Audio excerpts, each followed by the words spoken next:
Unfortunately, they've been doing this all their life, and they might not have the qualities of how to be in a relationship. Just because they look great or just because they can play a sport doesn't mean they actually know how to communicate. Doesn't mean they actually know how to resolve conflict. So when there is conflict, now they just go back to what they're used to doing, other people. And now you can always blame a sex addiction. And that's the easy way out. Buzzword for 2010. Well, we're going to give our viewers an opportunity to tell us what they think about all of this.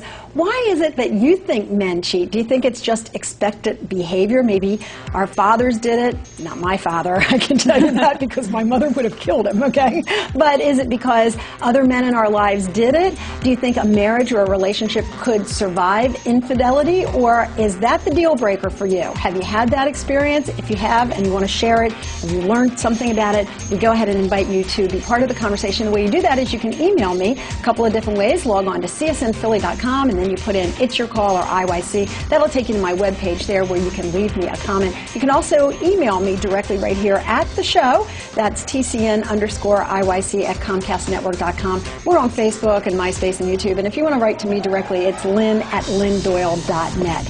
And we're going to check in with our Facebook friends in just a couple of minutes, but right now I'm going to return to the panel here. I put the question out to Facebook, why is it that men cheat? Is it just something they can't help? And are we actually doing them a disservice by expecting them to be faithful? And Amy, the responses that I got, first, the men were irate that I didn't include women in the cheating file. Right. And I explained to them, you know, Tiger, Sanford, right. you know, Kobe, all of these guys that were in the news, Jesse James, they were all guys right now. I couldn't name a woman who had gotten in front of the television cameras and apologized for her behavior. So that was the first thing. I got great response. Overall, though, they said basically men do it because they can get away with it, because women accept it and they participate in it. I don't agree that women accept it. I have women that come in my office and you know, they are just, that's it, that's the deal breaker, I am done. And you know, there is some cases people come in and they say, okay, I'm still willing to work things out. Mostly with infidelity, that is the deal breaker. So I don't think that there's so much putting up with it. Well, you know, somebody's fooling around with these guys. Some women have to have respect for themselves and say, I'm not going to mess with a married man. I don't care if he is Tiger Woods. I don't care if he is Bill Clinton. I'm not going to do it. Well, not that I want to defend infidelity. I don't want anyone to get me wrong here. But I do think to put some perspective on it, you know, there are people that are married 10 years and 20 years and 30 years, and that's a really long time. And, you know, see, I can see by your face you think I'm defending. No, I'm not defending. You're going to say a very long time. And you're going to say they get bored? Every person that I polled before I came today, every man that I polled, I said, I'm going to be doing this. Tell me what you think. Boredom. That was the answer I got literally from every man. Yeah. Boredom. I got that and it's not to fault the women. It's to, I would ask you guys, is that a male trait more than a female trait, the boredom issue? But that's what people... There's a lot of things involved with that. Well, when you think about how we talk about sexuality and relationships, what's supposed to be expected in marriage versus what we think should be expected are two different things. You know, reality versus our expectations. And that is usually where people get to the place of feeling bored, because they feel like what's normal in their relationship is not what it should be. I'm not doing the things that I've seen all my life. And that's the media. Well, that's the media also, is that they have this constant feeding of everything should be exciting all the time. Absolutely. And you should always look hot all the time and like a 20-year-old all the time. And that's not reality. And a lot of people get into that idea that, you know, I have to do this, I have to do that. And, you know, the reality of relationships is that there are stages of relationships. You know, there is that excitement, that honeymoon phase,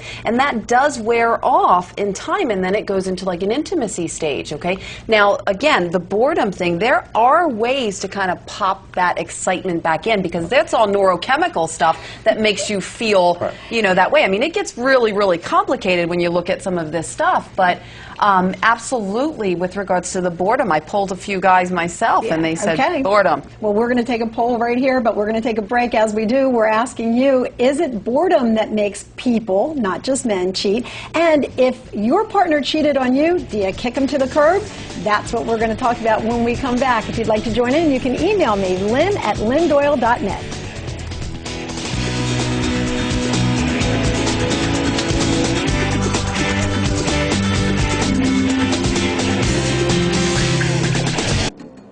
Transportation for It's Your Call guests provided by Preferred Car and Limousine.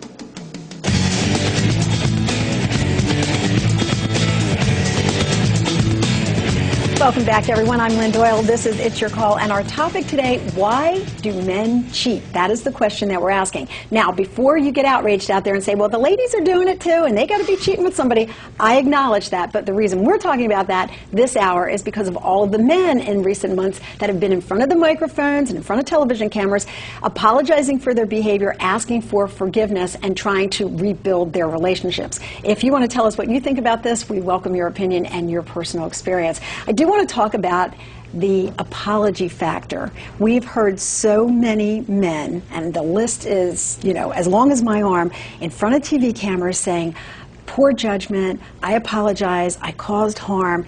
Is this something from which a relationship can recover? Absolutely. Really? Absolutely.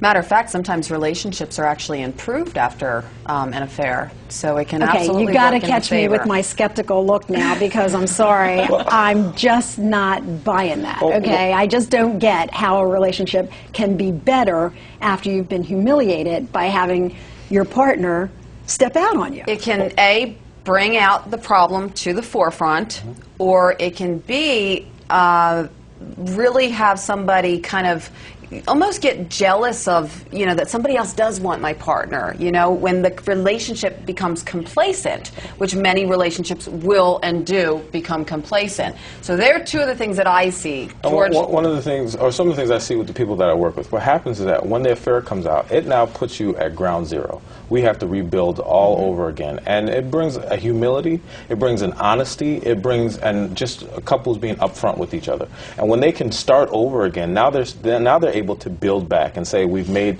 lots of mistakes, huge mistakes, but now this is what we're going to do forward. And I've seen plenty of couples actually rebound and have healthier, better relationships. They're more honest, they're upfront, they're doing things with each other that they've never done before. I'm coming from a different view from that. I was going to say, we're the opposite. I recently had a client who I did some work for. I found out who he was having an affair with. I sent them the videotape. They reviewed that. You know, she showed it to her husband. He apologized. A month later, she found another email and another phone number of a stripper in the Philadelphia area. He was coming into town from business. So she just cried to me on the phone saying, I have a failed marriage, I have a failed marriage, and there's nothing I can do at this point. Right. And coming from my perspective, and again, when they come, by the time they come in to see me, the lines are drawn, so it becomes worse because the anger is, you know, the divorce process being as adversarial as it is, it just gets worse and worse and worse. And the funny thing is, because I only see people who are going through the divorce, it never really occurred to me before that there's a whole population of people that fix their marriages after an affair. Because I was only working with people that ended up almost killing each other after an affair. It wasn't until I was talking to a therapist, it was an informal conversation, that she said, well, did it ever occur to you that people get back together? It had never occurred to me, because to me, the response was always, see the ones. I don't see those. That The ones get that back I together. see are the ones that want to, you know, kill the And the people that we partner. see, you know, go through these phases, and it takes a long time. You know, I've worked with couples over a year before they get back to that place where the relationship is better than when it's first started. And it takes that amount of time, and sometimes more, to actually rebuild the trust. Oh, I would think because it would trust take is a long violated, time. yeah. Now, does it matter whether it's just been a single incident, or if there's a serial cheater, is that a different scenario? And I can't tell you how many women who have contacted me and said, you know, I know he's cheating on me because he's done it before. Right. And I don't understand that. If he's done it once, odds are he is going to do it again. If he's done it twice, he'll definitely do it again. And it's a recurring behavior that he does.